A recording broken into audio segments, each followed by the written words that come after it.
Oh Lord, what do we got here? 2017 Dodge Charger with the 3.6 liter doing a thermostat housing. Let's go. All right guys, we're gonna go over how to do a thermostat housing and thermostat on a 2017 Dodge Charger SE. First thing you're gonna wanna do is get this air box out of the way. Then you're gonna have to do the same thing over here. Get a flathead or a 10mm on there to loosen it up. Also get this cover out of the way. Okay, there is this tab here you gotta pull up on to get it out of the way. Same thing goes for the engine cover. There is a massive airflow sensor there. I just left it plugged in and set to the side because we're gonna be working right here. Now we're gonna get some pliers and we're gonna take this coolant hose off the housing. Now that the hose is removed and the coolant has drained out, we can use a 10mm to remove the thermostat and the thermostat housing. There should be 2 screws, one right here at the top and one on the bottom. Now that we have the assembly off, make sure that the old gasket came with it. You don't want to double gasket this.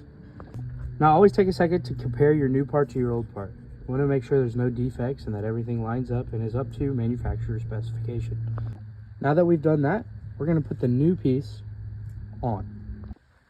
Now while installing, what I did was I got it snug, hand tight on both the top and the bottom, and then I alternated back and forth using the 10mm to make sure that I create a firm, safe, secure seat. Now we're going to get started. We're going to reattach and reassemble.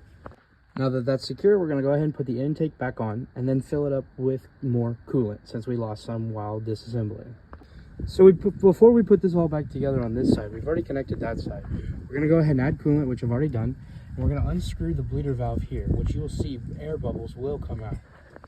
As you can see, even without turning the car on, the bleeder valve is already bleeding. Bubbles were just coming out of there.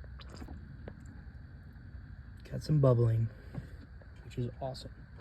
Now what we're going to do is we're going to bring this up to operating temp.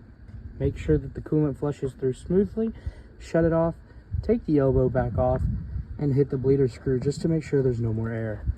And as you can see, our coolant temperature, if I can get to focus, is right where we want it. It's still warming up just a little bit. Everything is good to go. Please remember, do not do this repair while the engine is hot. I did it while it was hot because I was crunched for time and I have a little bit of experience to not hurt myself, but you can be seriously damaged by the boiling water if it does touch your skin. So be careful while doing this repair. Hope you guys enjoy and stick around for the next video.